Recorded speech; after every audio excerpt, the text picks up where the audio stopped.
I've never really liked the term blank clone. I feel like it takes away a lot of the originality or perhaps even the character and charm of the game that you're talking about. However, there is a genre of games, I guess you can called Doom clones, and they're obviously not referring to the 2018, 2016, the new one. They're not referring to the new Doom that came out recent years. They're referring to the original Doom, the 2.5D, or was it 2D at the time? I can never remember the difference between the two. Pixelized version where you would run around these environments and shoot the demons, and you could only look left and right, no up or down, no jumping. You would get a tons of different weapons, and that was basically just the objective. It was just shoot a lot of demons and reach the end of the level. Most of the time, it was followed up by key hunting puzzles, and there wasn't a lot to it. So for the indie game market, this is a really good base to build off of because it's very simplistic, it's very recognizable, and it's going to get people to try your game. Hi, my name is Kaiser, and I do video game reviews, rants, and opinions. And if that's something that interests you, then hit that sub button down below as we're trying to hit 5,000 by the end of the year. And welcome to another episode of Quick Reviews, the series here on YouTube where I just quickly go over a game that I either couldn't play because I didn't like it, or I just played all there was to it and it was very short, which is definitely the case today. So last night, I was scrolling through Twitch and I saw this dude doing a charity stream for St. Jude's Children's Hospital, and he was playing a game called Wizordum. And so I went and looked into it, and it turns out it dropped yesterday on beta early access on Steam. And so, given my documented caution of early access, I still decided to download it. And I have not had that much fun with a video game in what feels like a couple of years at the very least. It was honestly some of the most raw, fun energy I've ever had in my life. I don't even know where to start in terms of just absolutely praising this title. I'd say the biggest place to start was the feel of the game. Now, if I were to give you advice when you first get into the game, most of us would go into the settings first to kind of see what everything looks like. Turn off auto run. It's off by default, I believe, but I turned it on. And you move way too fast.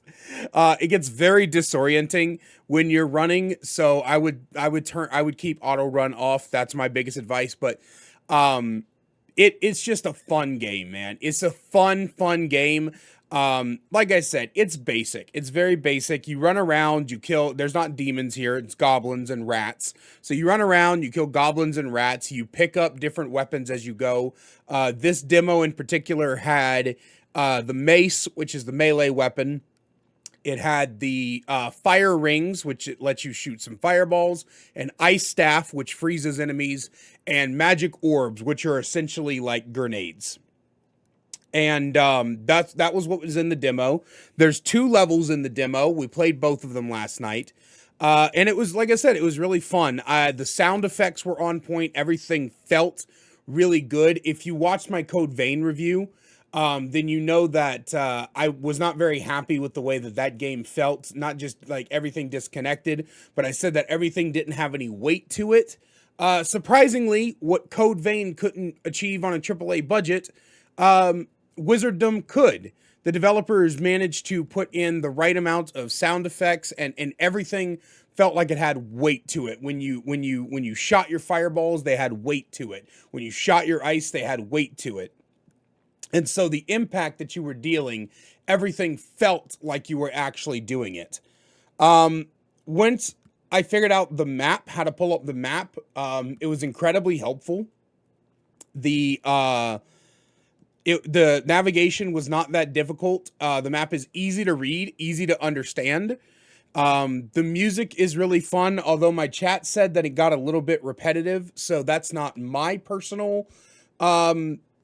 I didn't notice it getting repetitive, but then again, when I play, I normally don't have my headphones all the way in because I have bad sound sensitivity. So they just kind of hang out here so I can hear the game, but it doesn't like bury itself into my ear. So I didn't notice the music getting repetitive, but my chat said that they did. The environments are beautiful. Everything is vibrant. Everything is very clearly what it is, right? Like there's no like looking at it and trying to guess. The pixel style is done really, really well, but also it's a modernized pixel style, and you can tell. The difference between what you can break and what you can't is kind of like you don't really know until you do it. In my experience, there was nothing that you could break by hitting it multiple times except for the barrels. But everything you hit shimmers like it could break. So I would probably pull back on that.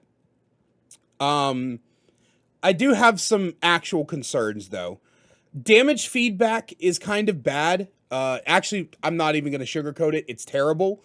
You have no way of knowing that you're taking damage outside of, I think, a sound effect.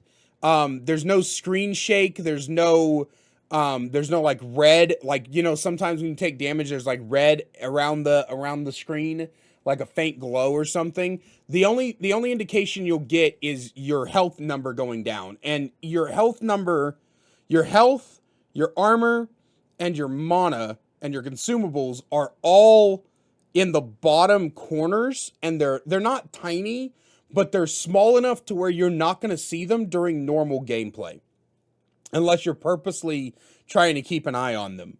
So I think some damage feedback, the damage feedback needs to be improved.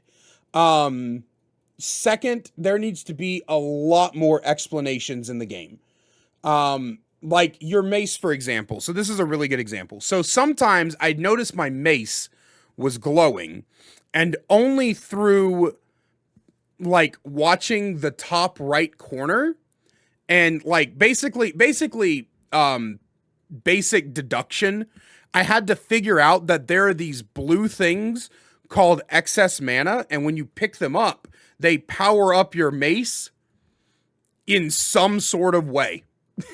I don't know what the power up is. I don't know how many you're supposed, because when you switch to it, your mace has a little number by it, 0. And as that number increases, when you pick up the excess mana, your mace glows more and more. But I don't actually know what it did. I tried everything. There's an alt fire in the keybinds that never seemed to do anything. There's a special attack in the keybinds that never seemed to do anything. So I don't know if that's like a different part of the game for different weapons or whatever that they didn't include in the demo. But yeah, I couldn't figure out what powering up the mace did. There's also a bit of a balancing problem. The fire rings are really strong, because most enemies in the game, at least at in the demo, can't hit you from a distance. So the big orcs, or the big goblins, the smaller melee goblins, the rats, you could pretty much just kill them before they even get a chance to touch you.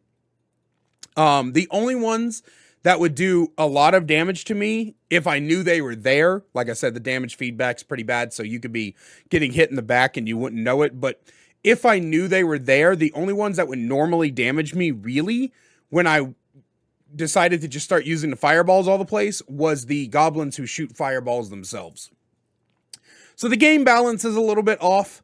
Oh, there's a live system. I had no fucking idea. I died a few times in the second level. I think I died like 3 or 4 times, one of those. And it just put me back at the beginning of the level. I had to do all the puzzles. I was at the end. I had just gotten the golden key. And it put me back at the beginning out of nowhere. And I was so ungodly confused before I realized that there was a live system. I hate live systems. I think they're bullshit.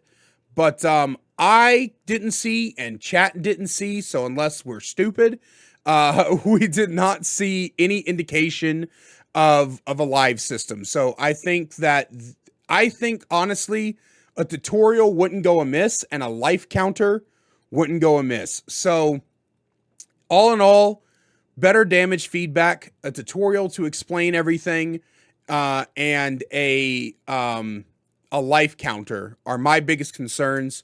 Like I said, chat said the music got a little bit repetitive, so I would maybe look into that. But overall, it was a really, really fun game.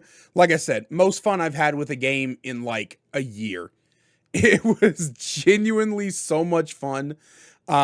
Even after I got off stream last night, I went back and played it a little bit more. So yeah, it's a really good game. I can't wait for its full release. But that's all I have for you guys today. And if you're curious, we are going to be starting Jack 2 soon. And if that's something you're interested in, then you can go ahead and check out my Twitch link in the description. I also am going to have the full playthrough of Wizordum, the whole hour that we did, link down in the description as well as at the end of the video. So if that's something that interests you, check that out. And as always, a special thank you to my channel members, Gamer Geek, Damari D. Cordova, Peter RJ, Cinegrim, The Cannibal Main, Spirit Upgrades, and Nuclear Bomb for their additional support. If you want to find out how to become a channel member today, make sure you check out that join button down below. I love you guys so much, and I'll see you in the next one.